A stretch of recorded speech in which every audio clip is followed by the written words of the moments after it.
Hello बच्चों, तो कैसे हो आप सभी लोग। मैं सुमित आप सभी का स्वागत करता हूं आप सभी के अपने परिवार आज सुमित अकेडमी चैनल पे। बच्चों, हम लोग इस क्लास में कर रहे थे एनसीईआरटी क्लास 9th की मैथ, और हम लोग शुरू किए थे चैप्टर 2, और जिसका नाम क्या था बच्चों, जिसका नाम था चैप्टर का बहुपद यानी कि पॉलिनोमियल्स। और इस चैप्टर का हम लोग एक वीडियो कर चुके हैं, तो आज हम इसका पार्ट 2 करेंगे। अगर आप लोग पार्ट 1 नहीं देखे हैं तो जा करके देख लेंगे, प्लेलिस्ट बना हुआ है। और काफ़ी बेसिक से हम लोग इस चैप्टर को शुरू किए थे, तो आप लोग भी बिल्कुल बेसिक से शुरू से एक एक वीडियो को देखिएगा ताकि पूरी कंसेप्ट अच्छे से क्लियर हो सके। ठीक है, तो आज हम इसका करेंगे पार्ट 2। तो चलिए हम लोग शुरू करते हैं अपने टॉपिक को। चर बहुपद। चर बहुपद हम किसे कहेंगे? Constant polynomial. तो वह बहुपद जिसका चर की घात शून्य होगा। जिस बहुपद में चर की घात शून्य होगा उसे हम कहेंगे क्या कहेंगे? तो हम कहेंगे चर बहुपद यानी कि कांस्टेंट पॉलिनोमियल। जैसे में बात करें हम 2, 3, 10, 25, 30, ये सब क्या है? एक चर बहुपद है। क्यों? क्योंकि इसमें चर की घात क्या होगा? चर की घात 0 होगा। जैसे इसको हम लिख के दिखाएगा, क्या इसको हम लिख सकते हैं? 2 इंटू एक्स के पावर 0 कर देंगे।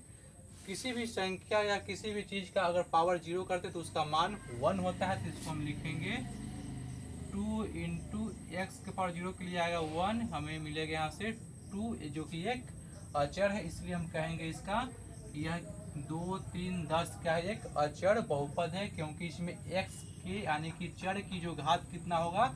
शून्य होगा। ठीक है, आगे देखो शून्य बहुपद क्या होता है, जीरो पोलिनोमियल्स क्या होगा। तो जिस अचर बहुपद का मान शून्य होगा तो उसे हम कहेंगे शून्य बहुपद। जैसे में इससे हम लिख सकते हैं शून्य इंटू एक्स के पावर शून्य, यानी कि शून्य इंटू इसका मान 1, और 1 0 गुने 1 कितना होगा? 0 होगा। जिससे हम कहेंगे शून्य बहुपद। जिस बहुपद का मान शून्य आएगा तो उसे हम कह देंगे कि यह शून्य बहुपद है। क्लियर है? अब देखो, कल की क्लास में हम लोग पढ़े थे टर्म। टर्म यानी कि पद क्या होता है, तो उसी के आधार पे पोलिनोमियल्स के 3 भागों में फिलहाल हम बांटते हैं, जैसे कि एक पदी बहुपद, द्विपदी बहुपद और त्रिपदी बहुपद। ठीक है, इसको क्या है तो इसको समझो ध्यान से। एक पदी बहुपद क्या होता है, यानी कि मोनोनोमियल्स। ये क्या होता है? तो जिस बहुपद में केवल एक ही पद हो, एक ही टर्म रहेगा, तो उसे हम कहेंगे एक पदी बहुपद। जैसे में एग्जाम्पल की बात करें तो 3x 8y के पावर 3 x के पावर 10, ये सब क्या है? इस सब में केवल एक पद है, तो इसलिए हम कहेंगे इसे एक पदी बहुपद होगा। क्लियर है? तो आगे देखो द्विपद बहुपद। द्विपद बहुपद क्या होता है? Binomial binomials. ये क्या होता है? तो वह बहुपद जिसमें 2 पद हो। तो जिस बहुपद में 2 पद होगा, केवल और केवल 2 पद होगा, तो उसे हम कहेंगे बाइनोमियल्स यानी कि द्विपदी बहुपद। एग्जाम्पल की बात कर ले तो जैसे में 3x² माइनस 2, इसमें केवल 2 पद है। देखो पहला टर्म, यह है सेकेंड टर्म। इसमें कितने हैं? 2 टर्म है, जिसे हम कहेंगे बाइनोमियल द्विपदी। और कुछ देखो एग्जाम्पल, y के पावर 10 प्लस 8, ये भी क्या है? एक बाइनोमियल्स है, क्योंकि इसमें 2 टर्म है। आगे देखो त्रिपदी बहुपद यानी कि ट्राइनोमियल्स। ट्राइनोमियल्स ये क्या होता है? तो जिस बहुपद में केवल 3 पद हो तो उसे हम कहेंगे त्रिपदी बहुपद। जैसे में एग्जाम्पल की बात कर ले तो x² प्लस 3x माइनस 2, इसमें कितने टर्म है? तो 3 टर्म है। देखो 1, 2, 3, ये होगा त्रिपदी बहुपद। 8y³ माइनस 2y प्लस 3, कितने टर्म है? तो इसमें भी 3 टर्म है, तो ये कहलाएगा त्रिपदी बहुपद। तो क्या इतना पॉइंट क्लियर है कि हम अचर बहुपद किसे कहेंगे, शून्य बहुपद किसे कहेंगे, एक पदी बहुपद किसे कहेंगे, और द्विपदी बहुपद किसे कहेंगे और त्रिपदी बहुपद किसे कहेंगे। क्या इतना पॉइंट क्लियर है? चलो जल्दी से इसका स्क्रीनशॉट मारो, हम अगले टॉपिक पे चलते हैं। अब हम देखेंगे बहुपद की घात, यानी कि डिग्री ऑफ पॉलिनोमियल। बहुपद की घात क्या होगा, हम किसे कहेंगे बहुपद की घात। तो चलो देखो, बहुपद में चर की अधिकतम घात वाले पद के घातांक को बहुपद की घात यानी कि डिग्री कहा जाता है।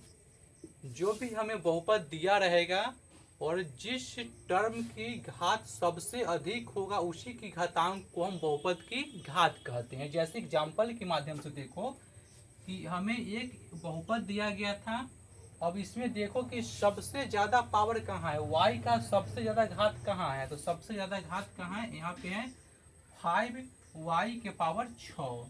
तो इस 5y के पावर 6 के घात को हम कहेंगे बहुपद की घात, यानी कि यह क्या है, बहुपद की घात कितना हो गया, तो घात हो गया 6। यानी कि जहाँ पे सबसे अधिक घात रहेगा उसी को हम कहेंगे बहुपद की घात। और एग्जाम्पल से समझो कि हमने एग्जाम्पल ले लिया कि x के पावर 10 माइनस 2x के पावर 12। चलो बताओ कि इस बहुपद की घात कितना है। इस बहुपद की हमसे घात पूछेगा कि घात कितना है बताओ, तो हम क्या कहेंगे कि अधिकतम घात कहाँ है। अधिकतम घात कितना है, यहाँ पे 10, यहाँ पे 12 है और यहाँ पे 1 है। तो अधिकतम घात जो होगा वही होगा बहुपद की घात। तो अधिकतम कितना है 12, तो यहाँ पे जो बहुपद की घात हो जाएगा ये हो जाएगा 12। मतलब कि सीधा दिमाग में रखो कि जो भी हमें बहुपद दिया रहेगा उसमें देखो कि अधिकतम घात कहाँ है, वही होगा बहुपद की घात होगा। क्लियर है? चलो अब बहुपद की घात के आधार पे पॉलिनोमियल्स को यानी कि बहुपद को फिर से कुछ भागों में बांटा गया है, उसे देखो।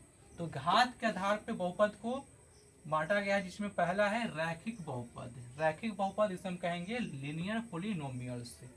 ये क्या होता है, तो जिस बहुपद की अधिकतम घात 1 हो, जिस बहुपद का अधिकतम घात कितना हो बच्चों, तो 1 हो, तो उसे हम कहेंगे रैखिक बहुपद। और रैखिक बहुपद में क्या होगा, तो इसमें अधिकतम जो होगा 2 टर्म यानी कि 2 ही पद होगा। इसका व्यापक रूप क्या है, इसका व्यापक रूप है ax प्लस b।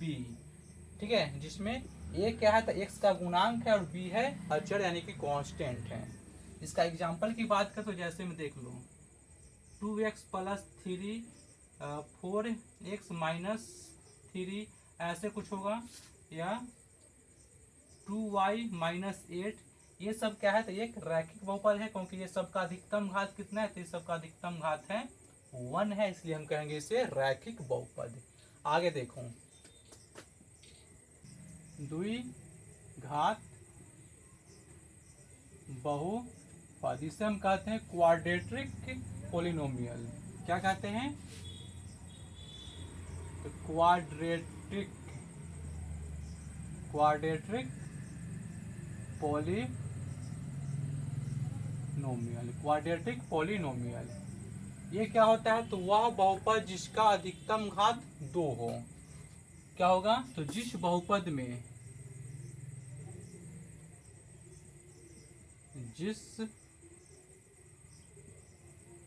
जिस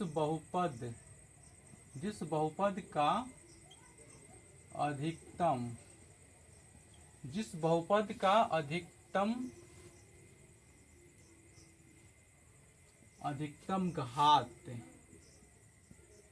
घात यानी कि डिग्री, अधिकतम घात 2 हो। जिस बहुपद का अधिकतम घात कितना हो, 2 हो, तो उसे हम कहेंगे द्विघात बहुपद।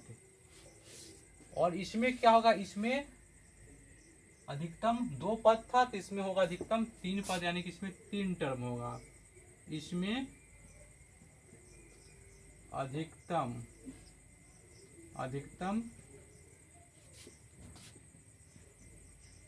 3 पद होगा। इसका व्यापक रूप क्या होगा, व्यापक रूप व्यापक रूप।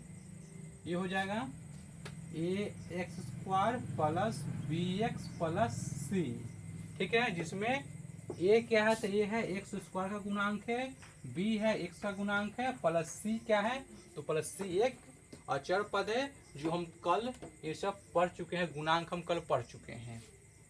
इसके एग्जाम्पल की बात करें तो क्या हो जाएगा, एग्जाम्पल में x square minus 2x plus 3, इसमें अधिकतम 3 पद ही हो सकता है, ठीक है, तो इसे हम कहेंगे द्विघात बहुपद, क्योंकि इसके अधिकतम घात कितना है तो अधिकतम घात है 2 है, इसलिए हम कहेंगे इसे द्विघात बहुपद है। चलो अगला देखो त्रिघात बहुपद, त्रिघात बहुपद, बहुपद इसे हम कहेंगे क्यूबिक पोलिनोमियल। क्या कहेंगे तो cubic polynomial, cubic polynomial, cubic polynomial. यह क्या होगा तो वह बहुपद जिसका अधिकतम घात 3 होगा, वह बहुपद जिसका अधिकतम घात 3 होगा उसे हम कहेंगे त्रिघात बहुपद यानी कि क्यूबिक पोलिनोमियल।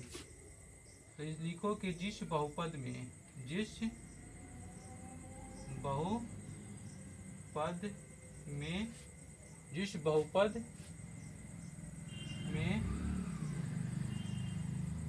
अधिकतम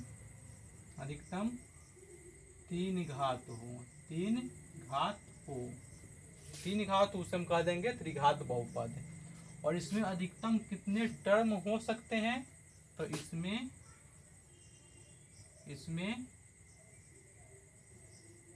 अधिकतम 4 पद होगा।